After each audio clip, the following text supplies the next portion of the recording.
Hey everyone, and whether you've been watching Coffeefusion for a number of years or you're new here, I just want to say hi and thank you.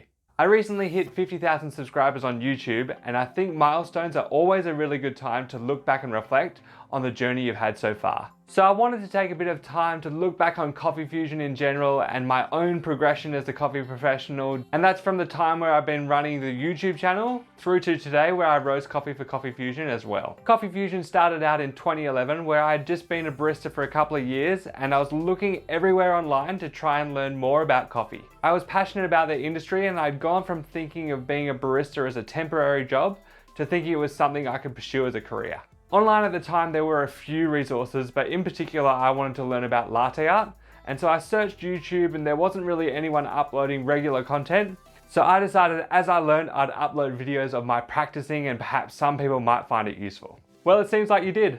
So over the next few years the channel grew from my friends and family watching to other people in the coffee industry from around the world. I decided that rather than just post videos of my pours, I'd get in front of the camera like I am now and try and explain the process. By this time I had been a barista for a few more years and was starting to understand latte art pretty well, but I still knew there'd be lots of people like me trying to learn and couldn't really find that information. Professionally at this time I was starting to learn how to roast coffee for the company that I was working for, and this definitely opened my eyes to the bigger world of coffee, and like a lot of other professionals I started to worry less about latte art and focus more on where coffee is coming from, and more importantly how the way coffee is grown, processed and roasted affects what we end up tasting in the cup. After a couple of years of roasting for someone else, I decided it was time to try and focus on Coffeefusion and turn it into something that one day could support me financially. I started roasting coffee for Coffeefusion in March 2016, experimenting with my roasting style and developing a style of the kind of coffees I wanted to buy and the kind of customers I'd like to attract. And these last few years of Coffeefusion have been the absolute biggest learning curve for me professionally and personally. I definitely was naive starting a business, but I think that in a lot of ways that was actually a good thing. If I knew how hard it was going to be, trying to build a customer base of my own and start selling enough coffee to pay myself a wage, I might have never started.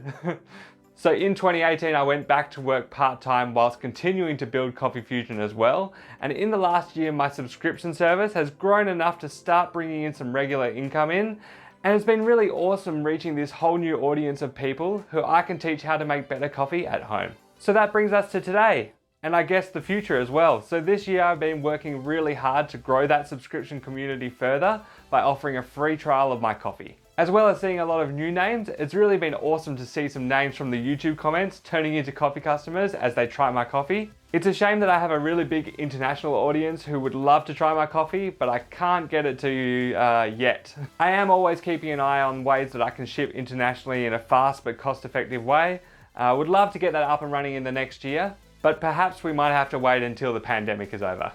Now for the YouTube channel, I still have lots of big content plans. It definitely has been tricky trying to juggle part-time work with a small business and also keeping up the regular content. I've got some new equipment I want to review, some new coffees landing in the roastery that I want to talk about. And I also want to create a bootcamp series for other brew methods like plungers, AeroPress, that kind of thing. But I think that will have to wait for 2021.